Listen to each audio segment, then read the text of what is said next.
সুপ্রিয় দর্শক শ্রোতা, আমরা মানব কুলে জন্মগ্রহণ করেছি, কিন্তু আমরা জানি না আমাদের এই মানুষের আসল শত্রু কে। তো সেই বিষয়টাই পরিষ্কার করার জন্য আজকের এই ক্ষুদ্র প্রয়াস আপনাদের সম্মুখে তুলে ধরার চেষ্টা নিচ্ছি। মানুষের আসল শত্রু দেহের বাইরে নয়, ভিতরের বিচ্ছিন্নতা। যে মানুষ নিজেকে হারায় সে কোনো যুদ্ধ না করেই পরাজিত হয়।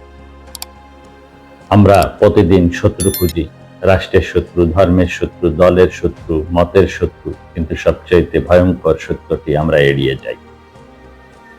মানুষের সমস্যার মূল কোনো শত্রু নয়, মানুষের নিজের সাথে বিচ্ছিন্নতা।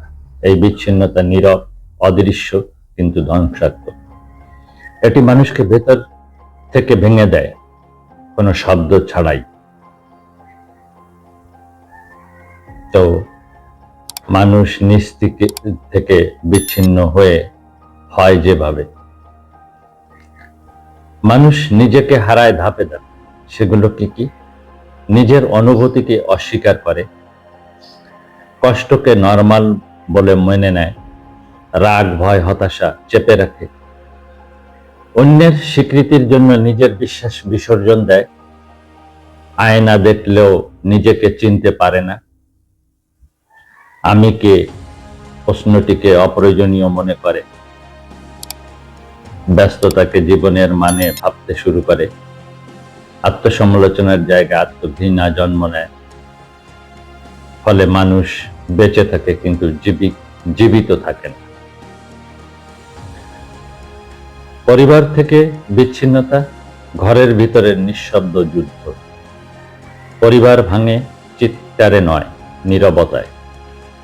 বাবা মা সময় দেন, মন দেন না, সন্তান কথা বলে, শোনা হয় না, স্বামী স্ত্রী পাশাপাশি থাকে কিন্তু একে অপরের ভিতরে ঢোকে না। ভালোবাসা দায়িত্বে পরিণত হয়, সম্মান আদেশে বদলে যায়, আবেগকে দুর্বলতা ভাবা হয়।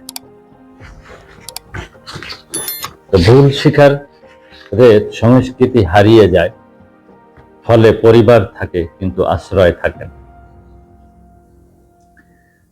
প্রকৃতি থেকে বিচ্ছিন্নতা মানুষের আত্মার নির্বাসন।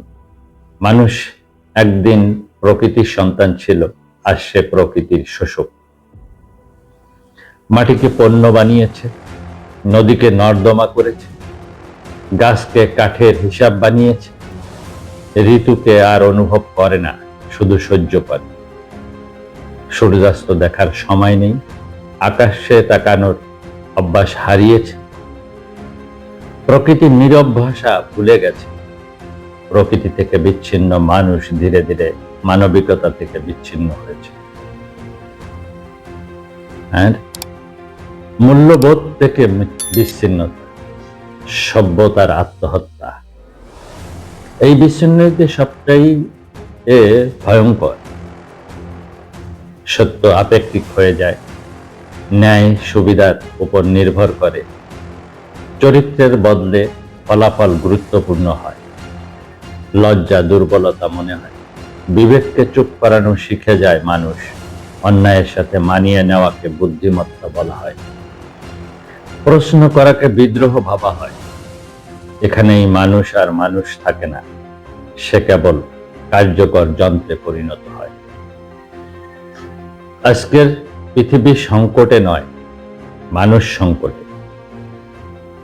আজকের পৃথিবী সংকটে নয়, মানুষ সংকটে। এই সংকট অর্থনৈতিক নয়, রাজনৈতিক নয়, এটি আত্মিক বিচ্ছিন্নতার সংকট। যতদিন মানুষ নিজেকে ফিরে না পাবে, পরিবারকে অনুভব না করবে, প্রকৃতিকে সম্মান না করবে, মূল্যবোধকে আঁকড়ে না ধরবে, ততদিন কোনো উন্নয়ন, কোনো বিপ্লব, কোনো প্রযুক্তি মানুষকে বাঁচাতে পারবে। তো এর ছোট্ট কি সমাধান? বাঙালিয়ানা দর্শনের আলো। বাঙালিয়ানা বলে মানুষকে আগে মানুষ হতে হবে, সম্পর্ককে আগে অনুভব করতে হবে, প্রকৃতিকে সঙ্গী ভাবতে হবে। গুরু, মানব, প্রকৃতি এই তিনের সংযোগে জীবন গড়তে হবে। বাঙালিয়ানা মানে ফিরে যাওয়া নয়, নিজের গভীরে ফিরে আসা। তো ধন্যবাদ দরদিরা, ভালো থাকবেন। আপনাদের সকলের সর্বাঙ্গীন মঙ্গল ও কল্যাণ কামনায় আমি মনিরুল বাঙালিয়ানা দর্শনের পক্ষ থেকে ধন্যবাদ জানিয়ে শেষ করছি। মালিক ভরসা। জয় জগন্নাথ।